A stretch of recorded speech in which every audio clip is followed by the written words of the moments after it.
Kasih karunia dan damai sejahtera dari Tuhan Allah Bapa kita dan dari anaknya Tuhan Yesus Kristus menyertai kamu sampai selamanya. Amin. Selamat pagi saudara.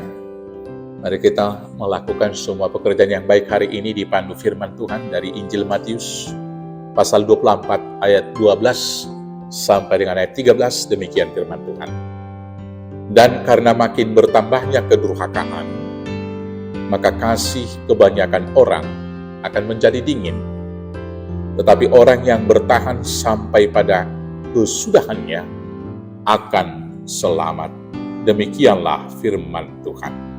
Saudara-saudaraku yang terkasih dalam Yesus Kristus, hidup kita terakhir ini ditandai dengan tanda-tanda zaman. Semakin banyaknya kedurhakaan di dalam kehidupan kita, penyimpangan moral dan etika. Kita melihat ada orang tua atau ayah yang tega membunuh anaknya. Tetapi ada juga anak yang tega juga membunuh ayahnya. Ada seorang ibu yang tega meninggalkan anaknya di pinggir jalan begitu saja. Ada seorang anak yang menuntut orang tuanya yang tua renta hanya karena hak waris rumah tempat tinggalnya. Demikian juga saudara-saudaraku penyimpangan seksual. Demikian juga semakin bertambahnya perceraian di sana sini. Dan yang terakhir kita melihat secara global di dalam dunia, timbulnya peperangan antara Ukraina dan Rusia yang belum berkesudahan sampai sekarang. Tiba-tiba kita dikagetkan oleh serangan Hamas pada tanggal 7 Oktober kemarin yang dibalas dengan begitu ganas oleh orang Israel yang menyebabkan ribuan telah korban nyawa.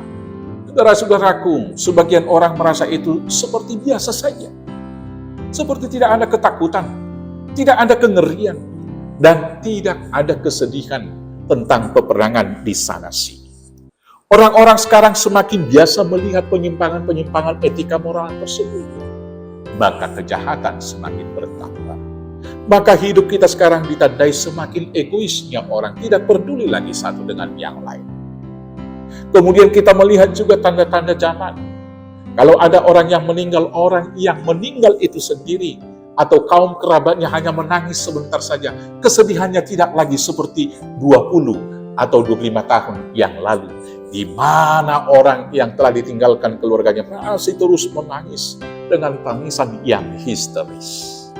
Apakah ini tanda-tanda kasih sudah semakin dingin? Apakah ini tanda-tanda kasih itu sudah semakin gersang? Bisa saja. Dalam firman Tuhan ini sebagai tanda-tanda daripada permulaan penderitaan dikatakan judul perikop kita. Di ayat 3 dikatakan begini, ketika Yesus duduk di atas bukit Zaitun, datanglah murid-muridnya kepadanya yang bercakap-cakap sendirian dengan dia, kata mereka, katakanlah kepada kami, bila manakah itu akan terjadi dan apakah tanda kedatanganmu dan tanda kesudahan dunia? Jawabnya di ayat 4 demikian, waspadalah supaya jangan ada yang menyesatkan kamu, sebab banyak orang akan datang dengan memakai namaku dan berkata, akulah Mesias, dan mereka akan menyesatkan banyak orang. Kamu akan mendengar deru perang atau kabar-kabar tentang perang, dan ini sudah kita dengarkan, sudah dimulai. Namun berawas-awaslah, jangan kamu gelisah, sebab semuanya itu harus terjadi, tetapi belum kesudahannya. Sebab bangsa akan bangkit melawan bangsa, dan kerajaan melawan kerajaan. Akan ada kelaparan dan gempa bumi di berbagai tempat. Ini juga sudah berjalan. Akan tetapi semuanya itu barulah permulaan penderitaan menjelang zaman baru. Pada waktu itu kamu akan diserahkan supaya disiksa, dan kamu akan dibunuh, dan akan dibenci semua bangsa oleh karena namaku. Penghujatan agama sudah sering kita dengar di media sosial. Dan banyak orang akan murtad, dan mereka akan saling menyerahkan dan saling membenci. Berita-berita tentang seseorang yang murtad, yang pindah agama, sudah juga kita sering dengar di media sosial. Banyak nabi palsu yang akan muncul dan menyesatkan banyak orang. Saudara-saudaraku yang terkasih, inilah yang kita hadapi. Bagaimana menghadapi hal yang demikian? Ada orang yang kemudian serupa dengan dunia ini. Tetapi orang-orang percaya harus berbeda dengan dunia.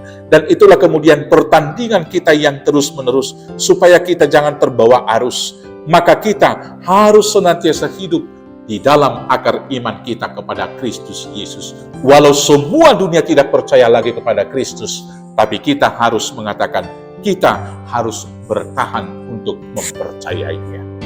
Karena dikatakan di ayat 13, tetapi orang yang bertahan sampai kesudahannya akan selamat.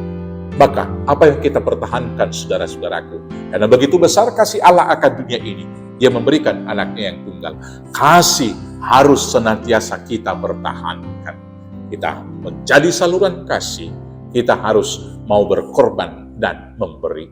Pengampunan, itulah yang dilakukan oleh Tuhan Yesus. Ketika kebencian sudah membuat dunia ini berperang, maka biarlah anak-anak Tuhan, walaupun sangat sedikit, masih harus mau mengampuni. Dan selanjutnya, dalam hal ini, pengorbanan. Mari kita mau berkorban. Biarlah kita dihujat dan dihina, tapi jangan pernah balas hinaan dan hujatan itu. Biarlah Tuhan yang berperang dan kita diam saja.